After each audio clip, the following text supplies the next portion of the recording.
तो ये मेरे पास में मेरे हाथ में जो किताब देख रहे हैं आप, कभी गांव कभी कॉलेज, इसके लेखक हैं अगम जैन।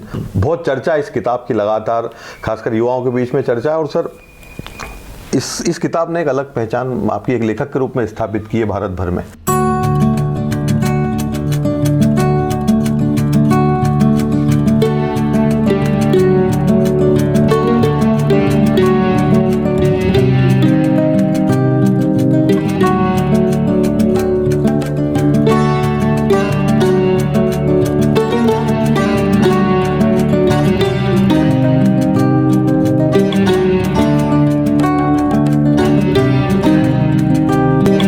कैसे लिखना शुरू किया सर किताब?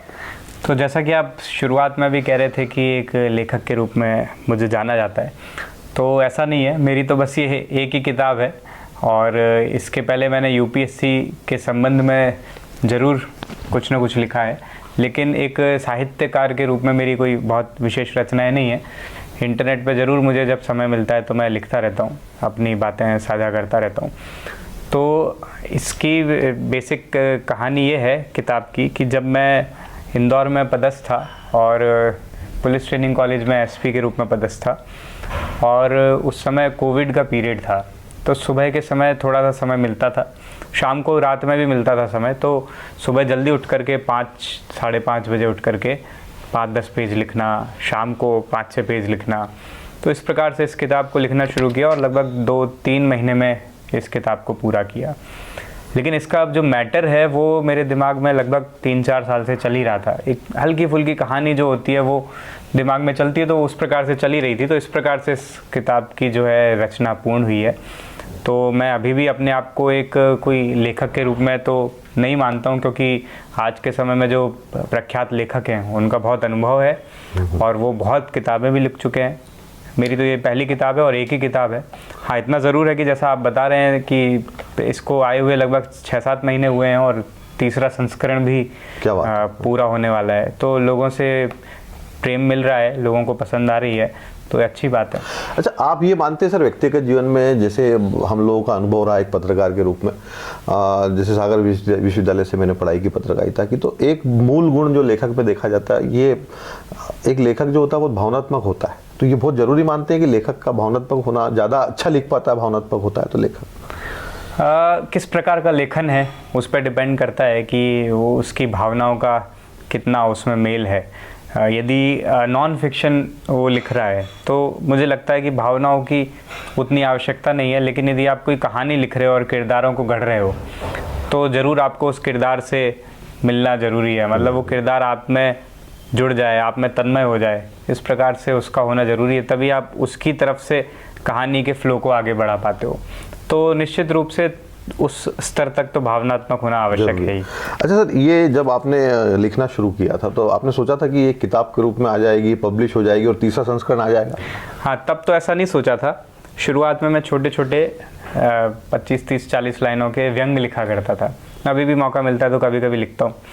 तो उसी आधार पर जब, क्योंकि मेरे पास समय था, तो मैं सोचा एक बार एक व्यक्ति की कहानी लिख के देखते हैं कितनी आगे तक पहुँचती है, कितना उसमें हम उसमें मसाला लगा पाते हैं। तो मैंने धीरे धीरे इसको लिखना शुरू किया। लेकिन शुरुआत में ही, मतलब मुझे लगता है 2-3 दिन में ही मुझे समझ में आ गया कि शायद इस कहानी को पूरा किया जा सकता है। क्योंकि जब मैंने खुद अपना लिखा हुआ पढ़ा तो मुझे भी अच्छा लगा, तो मैंने कहा कि शायद इस कहानी को पूरा किया जा सकता है।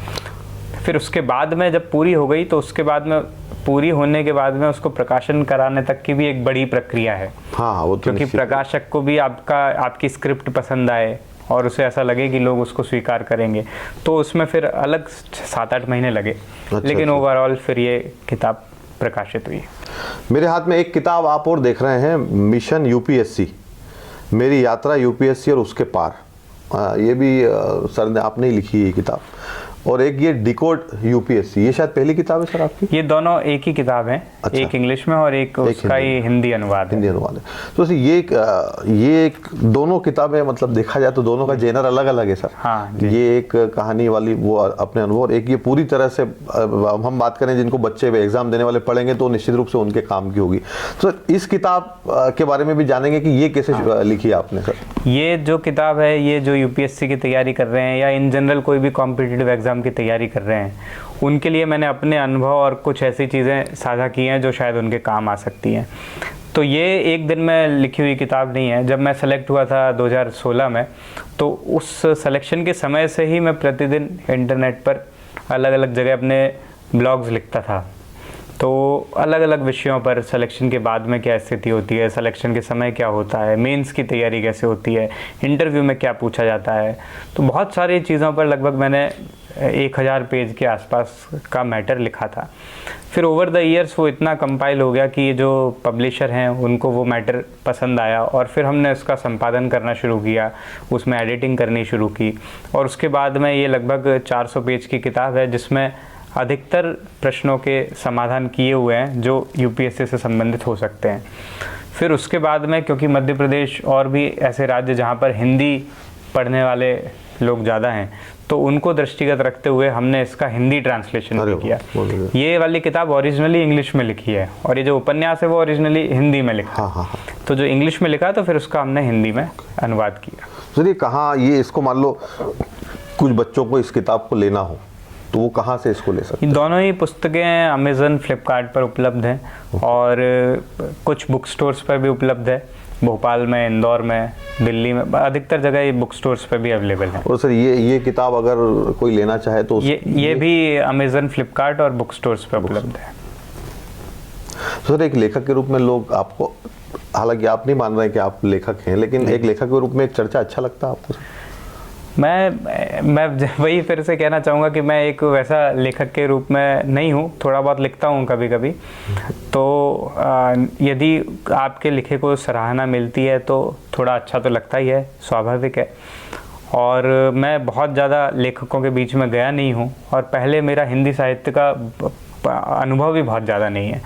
अब लेकिन मैं धीरे धीरे पढ़ता हूँ तो मुझे लगता है कि बहुत बड़ा सागर है हिंदी साहित्य, या इवन दुनिया भर का साहित्य। तो उसका इम्प्रेशन भी लोगों पर बहुत गहरा और लंबा होता है। लेखक चले जाते हैं और उसके 100 साल बाद भी उनकी रचनाओं को याद रखा जाता है। तो मैं पढ़ता हूँ तो मुझे लगता है कि शायद अभी बहुत लंबा रास्ता नापना बाकी है। लेकिन सर इसमें दो चीज़ें हम और समझेंगे आपसे कि एक तो रिसेंटली आपको इंदौर में एक पुरस्कार मिला अभी लेखन के लिए, बड़ा पुरस्कार है, उसमें आपके अलावा कई नामचीन लोग भी थे, उनको भी मिला। हालांकि ये बात इससे इतर है कि आप ऐसा नहीं मानते कि आप लगातार अभी मान रहे हैं कि अब बहुत कुछ लिखना है आपको। एक तो वो पुरस्कार, और दूसरा सर 2-3 चर्चाएं जो मेरे साथी हैं कहानी वाला में, मेरे एसोसिएट हैं अमित भंडारी, उनके भी कुछ सवाल थे कि आप जब यहाँ आए तो यहाँ गल प्रथा पे आपने काफ़ी, चाहे छोटा लिखा लेकिन उसको इस तरह से लिखा कि मतलब 10, 15, 20 पन्नों की बजाय एक पैराग्राफ, और उस पैराग्राफ में समझ में आया कि ये परंपरा क्या है। तो परंपराओं से भी जोड़ के लिखना भी आपकी आदत में शुमार है सर? जी बिल्कुल, मैं कोशिश करता हूँ कि जो मैं देखता हूँ उसको कहीं ना कहीं हम अनुभव को लिख सकें। और जब से मैं झाबुआ आया तो यहाँ पर एक विशेष बात मुझे ये लगी कि यहाँ की जो परंपराएं हैं और सांस्कृतिक रीति रिवाज हैं वो अभी तक उसी तरह से हैं जैसे कि पहले के वर्षों में रहे होंगे, 100 साल 200 साल पहले रहे होंगे। तो उनको देख करके बहुत अच्छा लगता है और एक नया अनुभव होता है, क्योंकि ऐसी चीज़ें तो हमने पहले कहीं और देखी नहीं, बिल्कुल, जो यहाँ देखने को मिलती हैं। तो मैं कोशिश करता हूँ कि इन बातों को समझ सकें, इन बातों के पीछे कारण क्या है उनको समझ सकें और उनको अनुभव कर सकें। अभी रिसेंटली जैसे भगोरिया का यहाँ पर त्यौहार था, सभी लोग हाट में जाते हैं और कितने खुश होकर के उसको सेलिब्रेट करते हैं। आप तो सालों से देख रहे हैं, हमको पहली बार देखने का अवसर मिला, तो उसको देख करके बहुत अच्छा लगता है कि यही तो हमारे देश की संस्कृति है, यही तो हमारा देश है जो रंग बिरंगी चीज़ों से मिल करके बना है। फिर उसके बाद में गल का भी हमने प्रोग्राम देखा, और ये तो त्यौहार हैं, बड़े बड़े चीज़ें हैं, लेकिन आप छोटी छोटी चीज़ें भी आप यदि गांव में जाएंगे तो देख सकते हैं। गांव में किस प्रकार से लोग रहते हैं, फसल की बुआई के समय, फसल के काटने के समय किस प्रकार से वो जश्न मनाते हैं, मौसम के हिसाब से उनका रहन सहन किस प्रकार से बदलता है, तालाबों के किनारे, नदियों के किनारे उनके गाँव में उनके खेल, तो उनका भोजन, रहन सहन, तो ये बहुत सारी चीज़ें हैं जो हमको यहाँ पर देखने मिलती है। और मेरी ये कोशिश रहती है कि हम इसको जितना गढ़ सकें, या भले ही दूसरों के लिए नहीं लेकिन मेरे ही व्यक्तिगत अनुभव के लिए जितना लिख सकें उसको लिपिबद्ध कर लिया जाए, ताकि आगे जा कर के जब पढ़ें और वो चीज़ें सिर्फ स्मृतियों में ही रहेंगी तो उसको पढ़ करके आपको अच्छा लगे। तो इसलिए इन चीज़ों को लिखने का प्रयास रहता है।